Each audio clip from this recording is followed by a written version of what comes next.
Je me souviens de ce jour comme si c'était hier. La pluie battait les pavés de Paris avec une fureur implacable. Et j'ai poussé la porte du bureau de ma professeure. Le cœur serré par l'angoisse. Madame Clémence. Je ne sais plus quoi faire. Ai-je balbutié? Les larmes aux yeux. Sans savoir que ces mots allaient bouleverser ma vie à jamais. Clémence m'a regardé avec ses yeux sombres. Intenses. Qui semblaient percer jusqu'à l'âme. Elle s'est levée lentement de son fauteuil. A contourné son bureau encombré de livres anciens sur la littérature espagnole, sa passion héritée de ses racines andalouses. Comme elle nous l'avait confié en cours, et s'est approchée de moi. Élodie. Asseyez-vous. Parlez-moi. Qu'est-ce qui vous tourmente ainsi? Sa voix était douce. Presque caressante. Et pour la première fois, j'ai senti une chaleur inattendue m'envahir. J'étais une étudiante de 20 ans à la Sorbonne, perdue dans les méandres de la littérature comparée. Mes notes chutaient. Mes parents, loin en province, me pressaient de réussir. Et un secret pesait sur moi comme un fardeau, mon attirance pour les femmes, que je n'osais avouer à personne. Clémence, avec ses 35 ans, son élégance parisienne matinée d'un accent subtil du Sud, représentait pour moi l'idéal de la femme accomplie. Elle enseignait avec une passion qui enflammait les amphithéâtres, citant Lorca et Cervantes comme si elle avait vécu en Espagne elle-même. Mais ce jour-là, en lui confiant mes doutes académiques, j'ai laissé échapper un aveu plus profond: je me sens si seule. Madame. Comme si personne ne pouvait me comprendre. Elle a posé une main sur mon épaule. Un geste qui m'a fait frissonner. La solitude est une compagne cruelle. Élodie. Mais parfois, elle nous mène à des rencontres inattendues. Ces mots résonnaient comme une promesse voilée. Nous avons parlé des heures, jusqu'à ce que la nuit tombe sur la scène. Elle m'a proposé de m'aider personnellement. Des séances privées pour rattraper mes retards. J'ai accepté. Naïve. Sans soupçonner que derrière son offre généreuse se cachait un tourbillon d'émotions interdites. Les semaines suivantes ont été un mélange de confusion et d'exaltation. Nos rendez-vous se multipliaient, dans son bureau. Puis dans des cafés du quartier latin, où l'air embaumait le café et les croissants frais. Clémence me parlait de sa vie. De son enfance à Séville, oui. Elle avait des origines espagnoles. Sa mère venue d'Andalousie pour épouser un Français, et de comment la littérature l'avait sauvée d'un mariage arrangé qu'elle avait fui à 18 ans. La passion. Élodie. C'est ce qui nous rend vivants. Mais elle peut aussi nous détruire. Ses yeux brillaient quand elle disait cela. Et je sentais mon cœur battre plus fort. Peu à peu, nos discussions déviaient des livres vers le personnel. Elle me questionnait sur mes rêves, mes peurs. Un soir, sous les lumières tamisées d'un bistrot, elle a avoué: j'ai moi aussi lutté contre des sentiments que la société réprouve. Mon pouls s'est accéléré. Était-ce possible? Avait-elle deviné mon secret? J'ai osé, comme l'amour pour quelqu'un du même sexe? Elle a souri. Énigmatique. Précisément. C'est ainsi que tout a commencé. Une relation mentor-élève qui glissait imperceptiblement vers quelque chose de plus intime. Des regards prolongés. Des effleurements accidentels. Des confidences chuchotées. Mais un doute s'insinuait: Clémence était mariée? Bien que discrètement. Elle portait une alliance discrète? Qu'elle tournait nerveusement lors de nos conversations. Mon mari est un homme bon. Mais distant, avait-elle dit un jour. Je n'osais pas creuser, de peur de briser l'illusion. Pourtant, les conflits intérieurs me rongeaient. Étais-je en train de tomber amoureuse de ma professeure? Et elle? Que ressentait-elle vraiment? Un après-midi pluvieux, dans la bibliothèque de l'université. Elle m'a pris la main. Élodie. Vous êtes plus qu'une étudiante pour moi. Vous me rappelez qui j'étais autrefois. Mon monde a basculé. Nous nous sommes embrassés. Un baiser furtif, chargé d'une passion retenue depuis des semaines. Mais aussitôt, la culpabilité m'a assailli.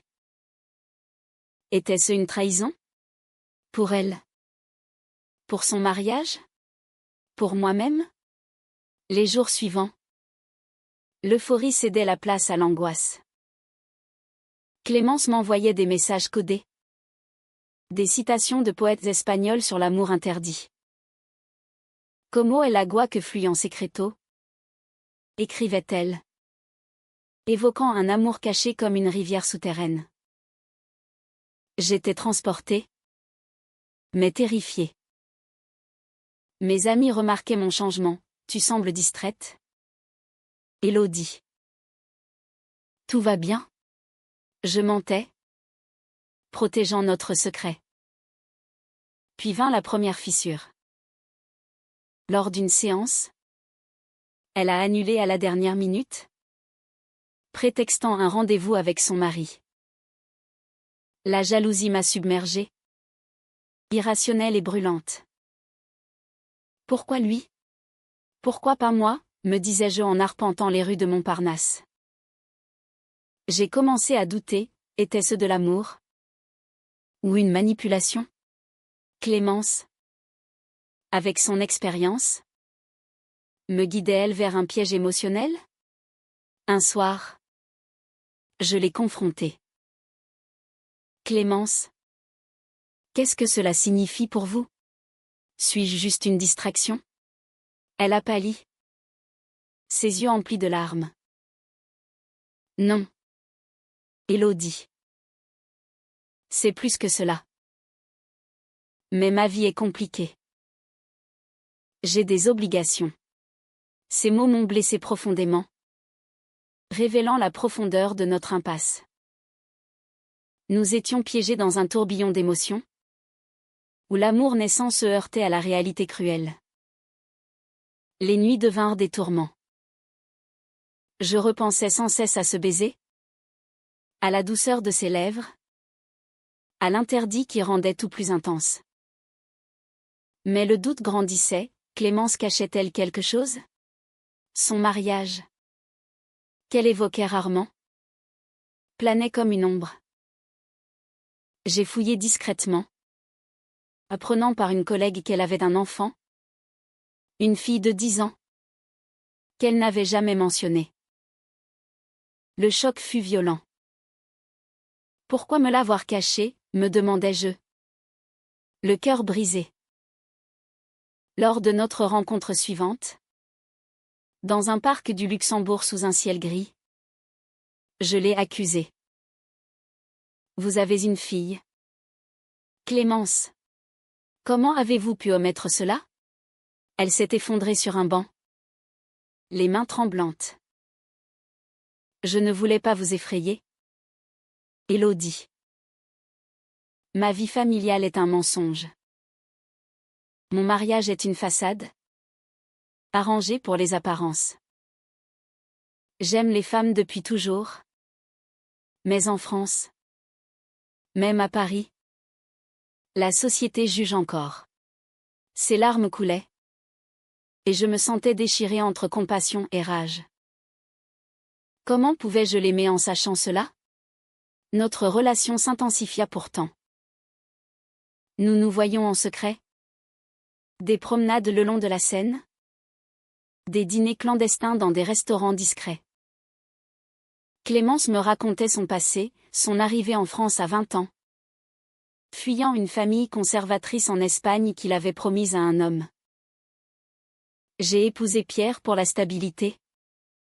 Pour ma fille Isabelle. Mais mon cœur n'y était pas. Ces confessions me touchaient, me faisant osciller entre empathie et jalousie. Et moi? Dans tout cela, demandai-je. Vous êtes mon salut? Élodie. Vous me rappelez la liberté que j'ai perdue. Mais les conflits externes surgissaient. À l'université, des rumeurs circulaient, une étudiante trop proche de sa professeure. Un collègue de Clémence, un professeur jaloux nommé Marc, nous avait vus ensemble. Il l'a confrontée, Clémence.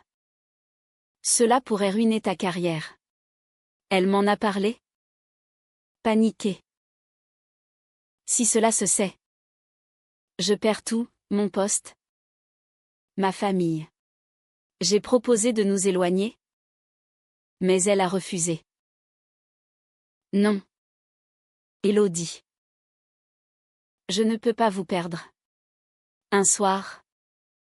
Dans son appartement haussmannien près de Saint-Germain. Nous avons eu notre première vraie dispute. Vous me demandez de vivre dans l'ombre? Clémence. Comme une maîtresse cachée. Elle a répliqué. Les yeux flamboyants, et vous? Élodie. Vous êtes jeune? Insouciante. Comprenez-vous les sacrifices que j'ai faits? Les mots blessants fusaient, évoquant nos différences d'âge, de statut. J'ai claqué la porte, le cœur en miettes, errant sous la pluie parisienne. Le lendemain, un message de Clémence, pardonnez-moi. Rencontrons-nous ce soir. J'ai accepté. Mais un pressentiment m'oppressait. Au café. Elle était pâle. Nerveuse. Élodie. Mon mari sait quelque chose. Il a trouvé des messages. La panique m'envahit. Pierre, un avocat influent, pouvait tout détruire. Que va-t-il se passer, ai-je murmuré. Elle a serré ma main, je vais lui parler. Lui avouer la vérité. Les jours suivants furent un calvaire. Clémence disparut. Injoignable. J'imaginais le pire, une confrontation violente. Une séparation déchirante. Enfin. Un appel, Élodie. Venez chez moi. C'est urgent. J'ai accouru. Trouvant son appartement en désordre. Des valises prêtes. Pierre m'a quitté. Il emmène Isabelle en province. Ses sanglots me transperçaient. Tout est de ma faute, ai-je dit, la prenant dans mes bras. Mais elle m'a repoussé doucement, non. C'est la mienne. J'aurais dû être honnête plus tôt. Cette révélation marqua un tournant. Notre amour, forgé dans le secret, affrontait maintenant la lumière crue. Clémence luttait pour la garde d'Isabelle. Des avocats impliqués. Des audiences tendues. Je la soutenais en silence, assistant à ses effondrements. Je l'aime tant. Ma fille. Sans elle, je suis perdue. Sa vulnérabilité me rapprochait d'elle, mais aussi me effrayait. Étais-je prête pour cela? Une relation avec une femme brisée par son passé? Entre-temps, mes études souffraient. Mes notes plongeaient. Et ironiquement, c'était Clémence qui m'avait aidée au départ. Un professeur m'a convoqué, mademoiselle. Vos absences sont préoccupantes. J'ai menti. Encore. Mais intérieurement, le conflit rageait, Choisir l'amour ou ma future carrière? Un week-end? Clémence m'a emmené à Versailles. Un échappatoire. Sous les jardins en fleurs. Elle m'a déclaré, Élodie. Malgré tout. Je t'aime. Vraiment. Ces mots. En français pur. Scellaient notre lien. Mais le retour à Paris apporta une nouvelle tempête. Marc, le collègue, avait rapporté les rumeurs à la direction. Une enquête interne menaçait. Clémence affronta le doyen, c'est une calomnie. Mais les preuves s'accumulaient, des témoins, des emails. Elle risquait le renvoi. Tout cela pour nous, murmura-t-elle un soir. Je me sentais coupable. Comme si mon arrivée avait déclenché ce chaos. La trahison vint d'où je l'attendais le moins. Un soir, en fouillant mon téléphone par jalousie. Je l'avoue, j'ai découvert des messages de Clémence à une ancienne amante. Une femme espagnole nommée Sofia. Je pense à toi souvent. Paris est vide sans ton feu. Daté de quelques mois. Avant notre rencontre. Mais pourquoi les garder? Étaient-ce du passé? Ou un lien persistant? Je l'ai confronté. Les larmes aux yeux. Clémence. Qui est Sofia? Pourquoi ces messages? Elle a blêmi. S'effondrant sur le canapé. C'était avant toi. Élodie. Sofia était mon amour de jeunesse. En Espagne. Nous nous sommes séparés quand j'ai fui pour la France.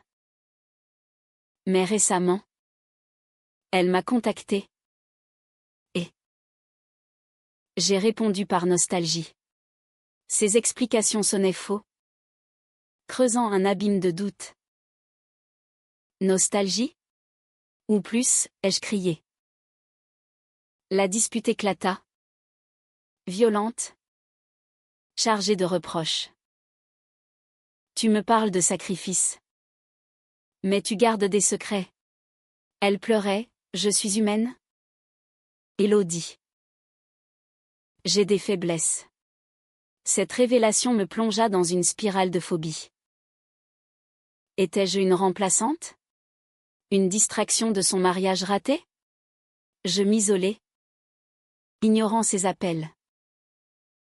Mes amis, sentant ma détresse, insistèrent, parle-nous. J'avouai partiellement, sans nommer Clémence. J'aime quelqu'un d'interdit. Leur soutien me réconforta. Mais le vide persistait. Clémence, de son côté, luttait sur tous les fronts. L'enquête universitaire avançait. Et Pierre, vindicatif, utilisait notre relation contre elle pour la garde d'Isabelle. Il dit que je suis instable. Une mauvaise mère? Me confia-t-elle lors d'une rencontre clandestine. Je la serrai dans mes bras. Mais la méfiance l'ingérait. Et Sofia, demandai-je. Elle jura, c'est fini. C'est toi que je veux. Pourtant, un appel anonyme changea tout. Une voix féminine. Avec un accent espagnol, Élodie? Clémence vous ment. Sofia est revenue à Paris. Mon monde s'effondra. Était-ce vrai? J'enquêtai discrètement. Découvrant que Sofia, une artiste flamenco, donnait des spectacles dans la capitale. Le cœur battant, j'assistais à l'un d'eux. La voyant sur scène? Passionnée, ressemblant étrangement à Clémence dans sa jeunesse. Le lendemain, je confrontai Clémence une dernière fois. Sofia est ici. Pourquoi? Elle avoua, elle est venue pour moi. Pour renouer. La trahison me frappa comme un coup de poignard. Et tu l'as vu? Silence. Puis, oui. Une fois. Mais je l'ai repoussé. Mes larmes coulaient, comment te croire maintenant? Nous nous séparâmes en pleurs. Un adieu provisoire. Je rentrai chez moi. Dans mon petit studio du Marais. Et pleurai des heures. La solitude m'engloutissait. Amplifiée par les rues animées de Paris qui semblaient me narguer. Mes parents appelèrent, Élodie. Tu sembles distante. Je mentis. Encore. Mais le destin tourna. Clémence perdit la garde partielle d'Isabelle. Pierre obtenant la pleine autorité. Dévastée. Elle m'appela, j'ai tout perdu. Sauf toi. Peut-être. Sa voix brisée me toucha.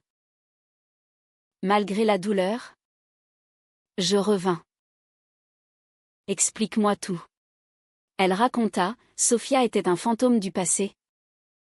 Une tentation fugace qu'elle avait rejetée. C'est toi, Élodie, qui m'a redonné espoir. Notre réconciliation fut fragile, mais profonde. Nous décidâmes de tout affronter ensemble. Clémence démissionna de l'université pour éviter le scandale, trouvant un poste dans une école privée. Un nouveau départ, dit-elle. Pour moi. C'était un test, pouvais-je pardonner? Les mois suivants furent une reconstruction. Nous vivions discrètement, évitant les regards. Clémence voyait Isabelle les week-ends, et je l'accompagnais parfois, apprenant à connaître cette petite fille vive, qui me rappelait la innocence perdue. Maman est plus heureuse avec toi, me dit Isabelle un jour, innocemment. Ces mots guérissaient des blessures. Pourtant, un nouveau conflit surgit, ma famille. Mes parents, conservateurs, vinrent à Paris. Nous voulons rencontrer tes amis. Paniqué. Je cachai Clémence. Mais lors d'un dîner, elle apparut, par hasard. La tension était palpable. Ma mère, perspicace, devina, Élodie. Es-tu? J'avouai, oui. Maman. J'aime une femme. Le silence fut assourdissant. Mon père partit furieux. Ma mère pleura. Nous t'aimons. Mais c'est dur. Cette confrontation familiale ajouta une couche de drame. Clémence me soutint, donne-leur du temps. Mais intérieurement, je rageais contre le monde qui nous forçait à nous justifier. Le point de non-retour arriva lors d'une audience pour la garde. Pierre, amer, produisit des preuves, des photos de nous ensemble, prises par un détective. Elle est inapte, influencée par une relation immorale. Le juge, conservateur, fronça les sourcils. Clémence, en larmes sur le banc, murmura, je ne renoncerai pas à ma fille. Je témoignai. Tremblante, Clémence est une mère aimante. Son amour pour moi ne change rien. Mais les préjugés pesaient lourd. Le verdict fut un coup dur, garde alternée. Mais avec supervision. Clémence était brisée. Tout cela à cause de nous. Je me sentais coupable. Proposant, peut-être devrions nous arrêter. Elle refusa, non. L'amour vrai résiste. Inspirée par ses racines espagnoles, Clémence organisa un voyage à Séville pour reconnecter avec mes origines. Nous partîmes. laissant Paris derrière. Là-bas, sous les orangers en fleurs, elle me montra la cathédrale, les ruelles andalouses. Ici, j'ai aimé Sofia. Mais c'était de la passion juvénile. Avec toi, c'est profond. Élodie. Nous dansâmes un flamenco improvisé, riant pour la première fois depuis longtemps. Mais le passé ressurgit, Sofia apparut, invitée par la famille de Clémence. Je suis venue pour des excuses. La tension explosa. Sofia avoua, c'est moi qui ai appelé Élodie. Par jalousie. La révélation me stupéfia. Clémence. Furieuse, pourquoi?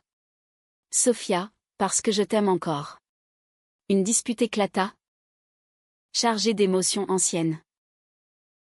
Je me sentis trahi doublement, fuyant dans les rues de Séville. Clémence me rattrapa, pardonne-moi. Je n'ai pas vu venir cela. Nous nous réconciliâmes sous les étoiles. Mais le doute persistait. De retour à Paris, la vie reprit. Plus forte. Clémence écrivit un livre sur l'amour interdit. Inspiré de Lorca.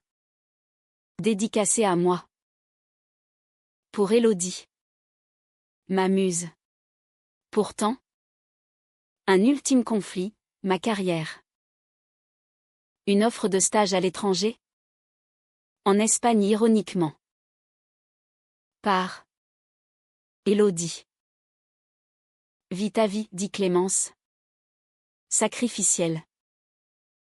Je refusai, sans toi. Non.